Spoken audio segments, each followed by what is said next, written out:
ایمان والوں کے لیے اور اسلام والوں کے لیے اس بات کا حکم دیا گیا ہے کہ نبی صلی اللہ علیہ وسلم کی ہر بات میں اتباع و اقتداء لوگوں کے لیے ضروری ہے۔ یہاں تک کہ فرمایا کہ اپنے خواہشات سے بھی زیادہ نبی کی بات کو ماننا ضروری ہے۔ ایک مرتبہ کسی بات پر اللہ کے رسول صلی اللہ علیہ وسلم صحابہ کو کچھ بات کا حکم دے رہے تھے، تو لوگوں نے کہا کہ ہم اپنے گھر والوں سے پوچھ کر یعنی والدین سے پوچھ کر آپ کی بات پر عمل کرتے ہیں۔ تو اس وقت آیت مبارکہ نازل ہوئی جو آج پڑھی گئی، النبی اولیٰ بالمؤمنین من انفسہم، کہ بھئی نبی کا حکم اور نبی کی بات ایسی ہے، تمہارے والدین تو دور کی بات ہے، تمہارے اپنے جانوں سے بھی زیادہ عزیز ہے، آپ نبی کی بات کے معاملے میں اپنے خواہش پر بھی عمل نہیں کر سکتے۔ اتنی نبی کی اتباع کرنا ہے اور اتنی نبی کی اقتداء کرنا ہے۔ اور اس کے بعد فرمایا انسان کے اندر کامل ایمان اس وقت ہو سکتا ہے جب کہ نبی کی محبت اس کے پاس اس کے گھر والوں سے اور اس کے والدین سے خود اس کی جان سے زیادہ عزیز نبی کی محبت اس کے دل میں پیدا ہو، تو کامل مومن اور کامل ایمان والا قرار دیا جائے گا۔ اسی وجہ سے فرمایا جب انسان ان حالات پر چلتا ہے، یعنی نبی کی بات مان کر چلنے کی کوشش کرتا ہے، خود اس کی نفسانی خواہشات اس کے برعکس اس سے لڑنا پڑتا ہے۔ مثال کے طور پر اگر اس کے دل میں کوئی گناہ کی خواہش پیدا ہوگی،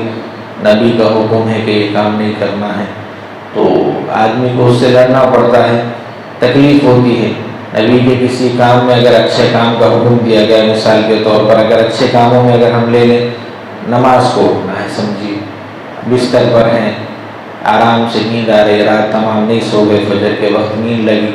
طبیعت کچھ خراب ہے، لیکن نبی کا حکم ہے، اللہ کا حکم ہے، شریعت کا حکم ہے کہ اٹھنا ہے، وضو کرنا ہے، 2 رکعت نماز پڑھنا ہے، تو سب سے پہلے انسان کو اپنی نفسانی خواہشات کے خلاف لڑنا پڑتا ہے۔ مثال کے طور پر کاروبار ہے، بغیر سود کے بغیر جھوٹ کے نہیں چلتا، اگر جھوٹ نہیں بولے گا اور سود اگر اس کے اندر ملاوٹ نہیں کرے گا تو کاروبار میں ترقی نہیں ہوگی، کاروبار ترقی نہیں کرے گا تو آدمی کو تکلیف ہوگی، اور چھوٹے مال میں آدمی بڑی مشکل سے گزارا کرے گا، اگر سچ بولے گا تو پھر آدمی کو مال تھوڑا ملے گا،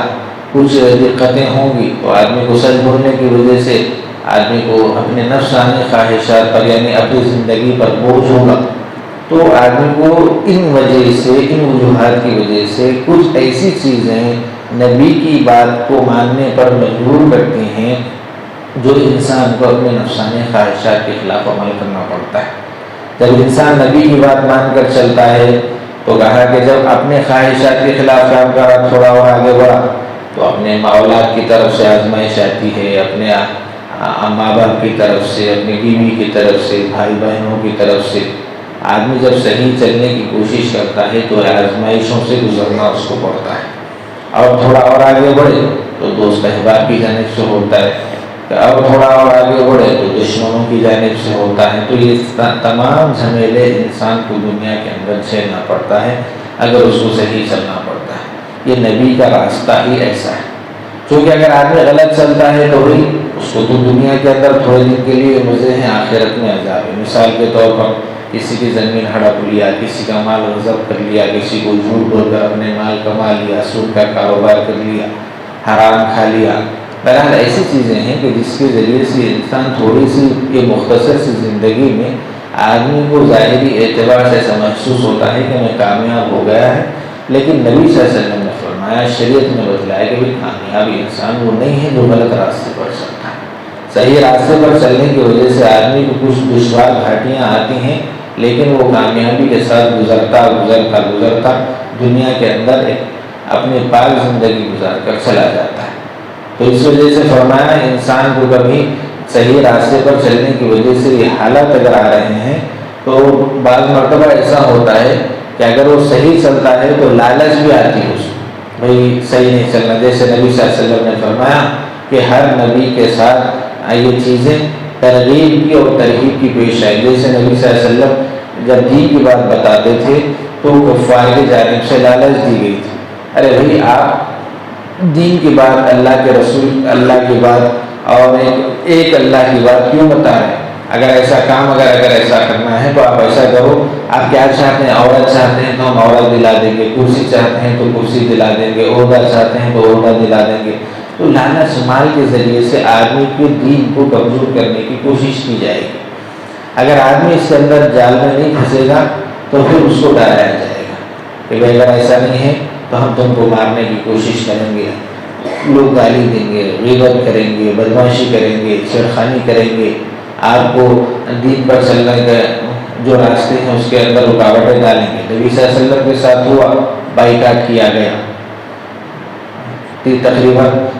تقریباً 2 سال کے قریب بائیکاٹ رہا، پورے لوگ خریدنا بیچنا ہو رہا، آج کل بھی ہو رہا ہے۔ تو یہ خریدنا بیچنا بائیکاٹ کیا جائے گا، گالی دی جائے گی اگر ہم اچھے کام کریں گے۔ اہل جیسے آج کی چیزیں ایسی ہیں کہ جس کے ذریعے سے انسان آسانی کے ساتھ، یعنی اس کی سوچ کے مطابق جیسا چلنا چاہتا ہے، کچھ دشواریاں اس کو ظاہری اعتبار سے سامنے آئیں گی۔ تو اللہ نے اس کے اندر اطمینان دلایا ہے کہ بھئی ان چیزوں کے ذریعے سے آدمی کو گھبرانا نہیں چاہیے۔ یہ چیزیں انسان کے اوپر اس لیے آتی ہیں تاکہ اللہ آزمائے کہ کس کا ایمان کھڑا ہے اور کس کا ایمان کھوٹا ہے۔ اللہ تعالیٰ آزمانے کے لیے یہ چیزیں انسانوں کے اوپر لاتے ہیں۔ اگر انسان ان سے بچ کر، ان حالات سے گزر کر اگر چلا گیا تو انسان کی زندگی آخرت میں کامیابی والی ہے۔ نبی صلی اللہ علیہ وسلم کو اللہ تعالیٰ اور نبی صلی اللہ علیہ وسلم کے واسطے سے ایمان والوں کو اطمینان دلا رہے ہیں۔ کسی کے ڈرانے سے، کسی کے لالچ سے